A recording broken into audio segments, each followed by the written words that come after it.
You're listening to the Shaun of the South podcast, brought to you by Food City, dedicated to providing you, their valued customer, with top quality products at the best value every day. From certified Angus beef to locally grown produce and in-store made baked goods, nobody does food like Food City. Find a store conveniently located near you at foodcity.com. Easter. I'm at a small church. The glowing sign by the highway reads Passion Play, free to public. The parking lot is full. I kind of have a thing for Easter plays. As a kid, my steel-working, hay-baling father took the role of Jesus in the church pageant, if you can just imagine. Daddy said into the telephone receiver one night, "You want me to play who?" And then he laughed until he went hoarse. Of course it was ridiculous. Daddy playing Jesus? Sure, Daddy attended church, but he also had a scar on his hind parts from a glass flask which had shattered in his back pocket when he was a young man. He was no Bible character. So I walk into this small church, and I find a pew near the back, and I sit beside a large family. The sanctuary is chock full. Beside me, a little girl is wearing an Auburn t-shirt. Her name is Catherine. We shake hands. "Pleased to meet you, Catherine." "Nice to meet you," she says. When my daddy first agreed to play the part, he had to swear off beer and cussing. Then he bought a tape recorder, and he sat in the barn, reading the red words into a microphone. "What are you doing?" I asked. "I'm practicing," he said. "Is that 7-Up you're drinking?" "No, it's club soda." Catherine shushes her little brother. The lights dim in the chapel.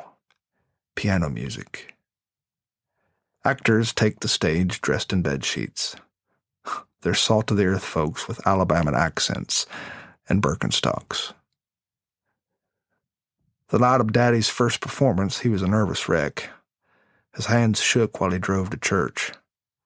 I asked if he was scared, but he didn't answer. He was too busy practicing the Sermon on the Mount. And when they crucified him, they painted him with strawberry syrup. And during the final scene, Mr. Rick fired a shotgun blast while the foam stone rolled away from the tomb. The choir sang. People applauded. It was maybe the highest moment of Daddy's life. Months later, his own funeral was held in that same chapel, minus the choir. And well, that was a lifetime ago. Little Catherine applauds beside me.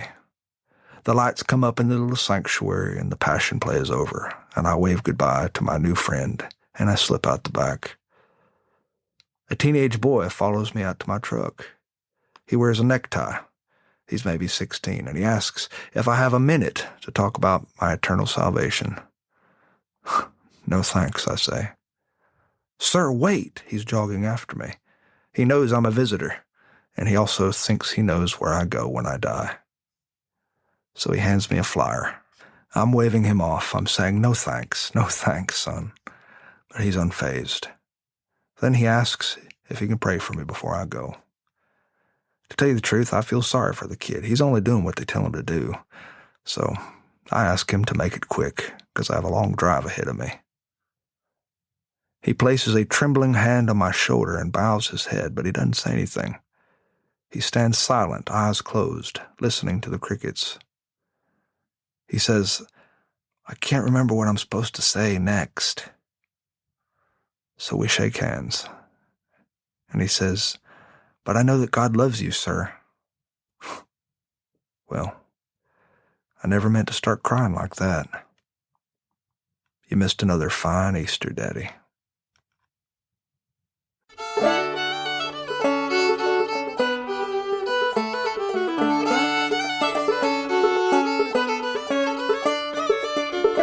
Well, thanks for listening to Shaun of the South. I've been your host today, Sean Dietrich, and it has been a true privilege to find out anything more about what I do, you can visit SeanDietrich.com, or for those who are not particularly good spellers, you can visit SeanOfTheSouth.com, and there you can find out all sorts of information that you didn't know you didn't need to know about me. And while you're there, I hope you take the time to drop me a line. Tell me what's important to you. Tell me what's going on in your life. I'd like to hear it.